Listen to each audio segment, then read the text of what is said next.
What's up everybody, Mike Nauer with WorkBrow, back here to talk to you a little bit about excavator thumb problems. Everybody's got them, but nobody wants to talk about them.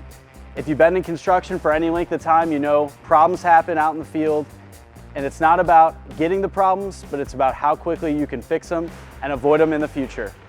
Stick with me for this video and we'll talk about it and let you know how you can address them for your job.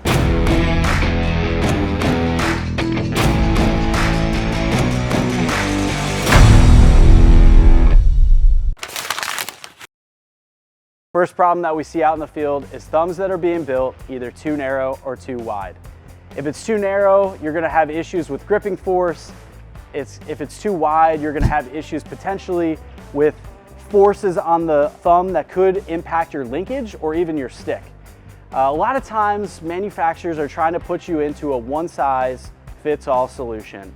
They want to sell you what's in stock and not think about what you need for your specific application and what you have on your machine, be it a coupler or no coupler, or what type of buckets you're trying to mesh with. The main cause of a thumb being too narrow or too wide is getting you into that one-size-fits-all model that so many manufacturers are trying to do in order to cut costs and utilize the stock they have on the ground. You've got to partner with a manufacturer that's looking at your thumb on a one-to-one level that customizes to your solution and matches to the coupler and bucket that you have on your machine. One of the other problems that we see out there with too narrow or too wide is just poor measurements. It's really critical that you take it seriously when you're measuring for your thumb. We need to know about your geometry, what kind of stick you have, what your coupler looks like if you have one, and what your buckets are and how you want that thumb to mesh. So it's really important, again, fill out that form, look at it carefully, and take the measurements seriously. How to avoid the problems of building your thumb too narrow or too wide. The first step is picking the right manufacturer that understands what your application is and what you're going to be working with. You need somebody who's going to take the time to ask you all the questions and make sure you fill out a form to know what the geometry is, to know what you're working with, what your application is, and what buckets you plan on using with the thumb.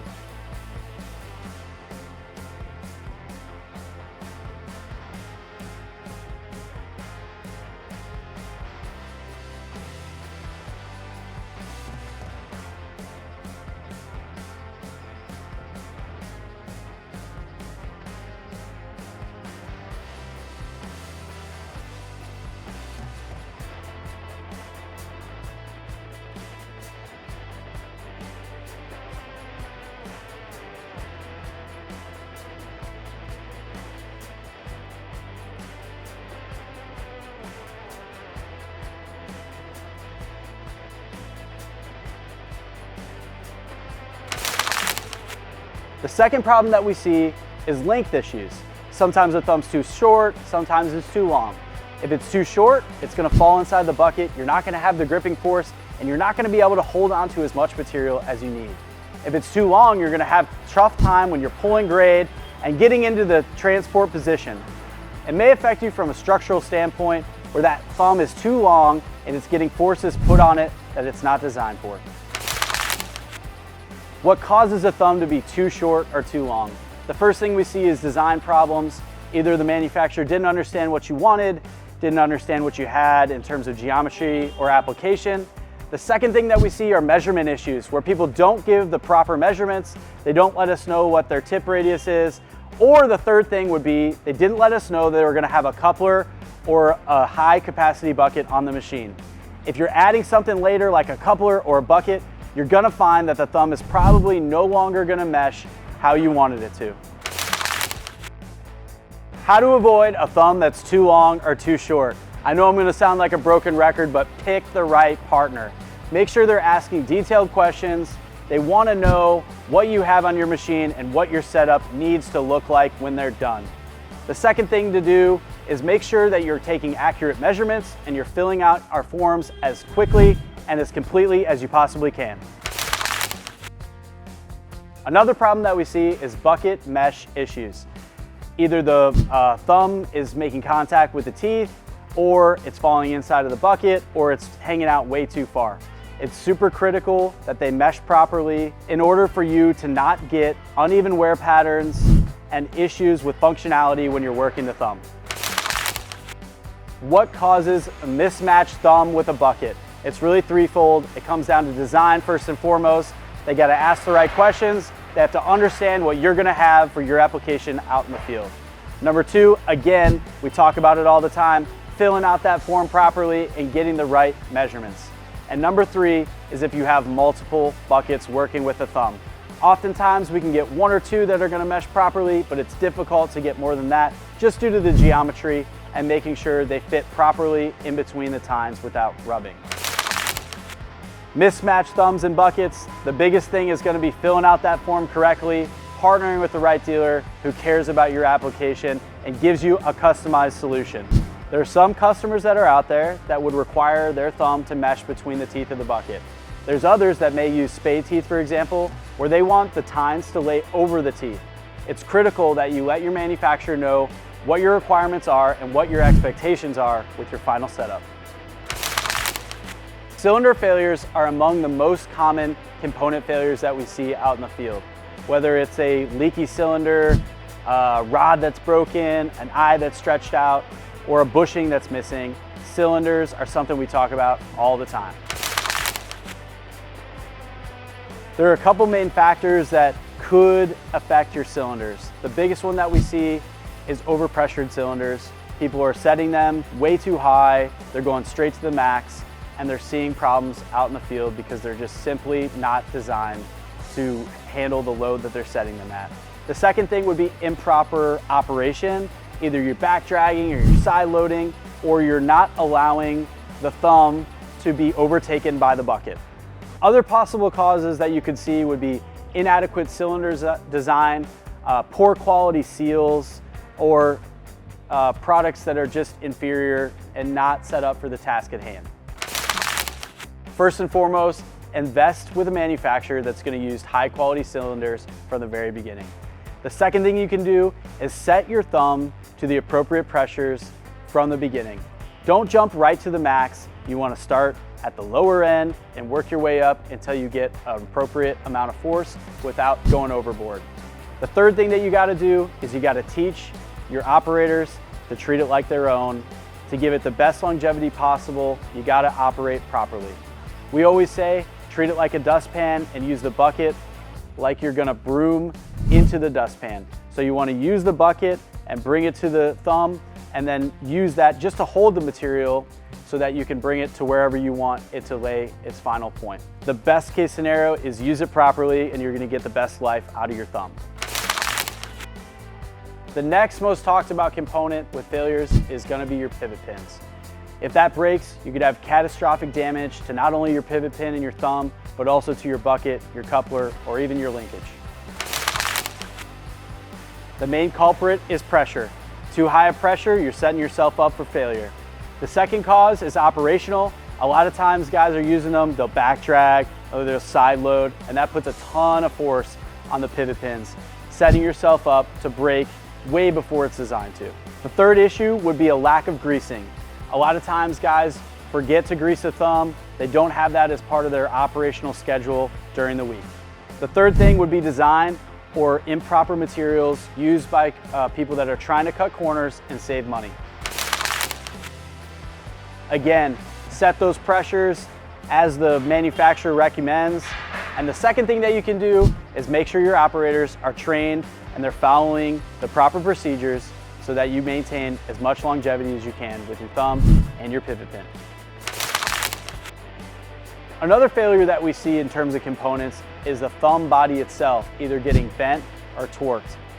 It's really critical that you keep those things straight and in line at all times so that you're not down and out in the field.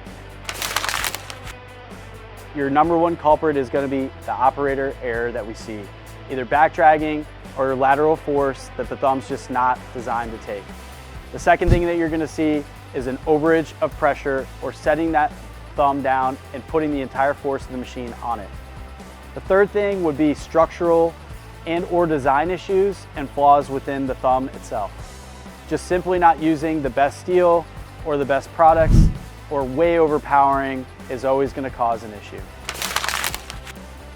The thumb making contact with the boom or the cab. A lot of times this is going to be caused by either a design flaw, the manufacturer just not understanding what the radius is and geometry is between the stick and the boom, or a measurement issue or communication issue where you're not letting us know what stick that you have and what configuration that you have on your machine. The third possible problem would be if you're going to have a coupler or a high capacity bucket. With either of those two options, it's really likely that you're going to have the potential to make contact with the boom or the cab. If that's the case, we have a few options. One thing that we can do is trim those center tines, which is going to allow you to straddle the boom, but still allow you to get as close as you can. Or some contractors will choose to keep the standard lengths, and they'll just make sure that they train the operator to pay attention when they're bringing it back into that transport position to avoid making contact. The first thing that you can do is make sure your measurements are accurate, give them everything that you can in terms of your stick length and your geometry between your boom and your stick. The second thing would be to partner with the manufacturer that asks detailed questions, that works closely with the OEMs and gets the information. And the third thing would be just to make sure that you train your operators to keep an eye out, especially if you have a coupler or a high capacity bucket. The next problem we're going to talk about is a thumb not being properly centered. If that happens, a lot of times you're going to make contact with your bucket. You may have uneven wear patterns, or you might get stuck within the bucket itself. The cause usually comes from installation issues. If someone's not properly trained, or they're not paying attention and using the shims as appropriately, you're going to have issues and going to have alignment problems in the future. The main thing that you're going to look for first is you want to make sure that you have all the parts that you need and as many shims that you need to give you a proper center. When you're setting it up, you want to measure both sides and use the appropriate shims. You want to train your technicians and you want to ensure that they're taking care to follow the instructions carefully. The next problem we're going to talk about is poor quality welds. Whether that's on the thumb or on the mount, you got to be careful because that could cause catastrophic failure to both your thumb and or your stick. What the typical causes of bad welds is unqualified technicians or a poor quality assurance program. You need to make sure that you're following the directions by the manufacturer and you're taking care to take your time when you're welding onto the stick. The main causes of missing parts is sometimes we ship things out and then they sit forever in stock. Other times you have a poor quality assurance program. The key is partner with a manufacturer that takes care and is really high on quality, and partner with a dealer that makes sure that they have everything ready to go before your machine comes. One of the things that happens all the time is someone will call in with an issue and they need to troubleshoot, and it's super important that you have a manufacturer ready to go that understands your application and how the thumb needs to be set up. The first problem that we want to talk about is insufficient holding force. The first thing that you're going to check, of course, is pressure. You want to make sure that you're taking care and setting the thumb at the manufacturer's specifications. The second thing that you're going to want to do is make sure that your hydraulic lines are tight and secured to the thumb and back up to your auxiliaries. Sometimes the issue really comes down to undersized cylinders or inappropriate sized thumb for your machine. If you see this as an issue, you got to make sure that you're reaching out to the manufacturer to better understand why you're having these problems. The biggest thing that you can do is make sure that you're sure that installation pressures were set correctly, that you're testing them before they go out in the field, and that you're partnering with a manufacturer that uses the appropriate size cylinder for your machine. Too fast, and you're going to slam against the bucket, you're going to cause wear and tear. Too slow, you're not going to be operationally efficient, and you're going to take much longer to do the tasks that you want to do.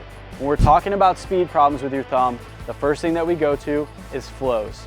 So you want to make sure that your flows are set to the right gallons per minute that are appropriate and specified by the manufacturer of the thumb. What's the main cause of speed issues with the thumb? If you're too fast, your flow is probably set too high. And if you're too slow, your flow is likely set too low. It's key to look back at the manufacturer's suggestions and match that as quickly as you can. I always suggest starting at the lower end and working your way up until you get a speed that's appropriate. You don't want your thumb slamming, and you don't want your thumb holding you back from doing the work that you're trying to do. Thank you so much for sticking with us till the end. We appreciate you following us on this journey. If you have any more questions, reach out in the comments down below. We have a blog post out that's going to get into this in a lot more detail. Please like, share, and subscribe. It helps us move forward with the channel. And if you want any pricing or more information, reach out to your local dealer today.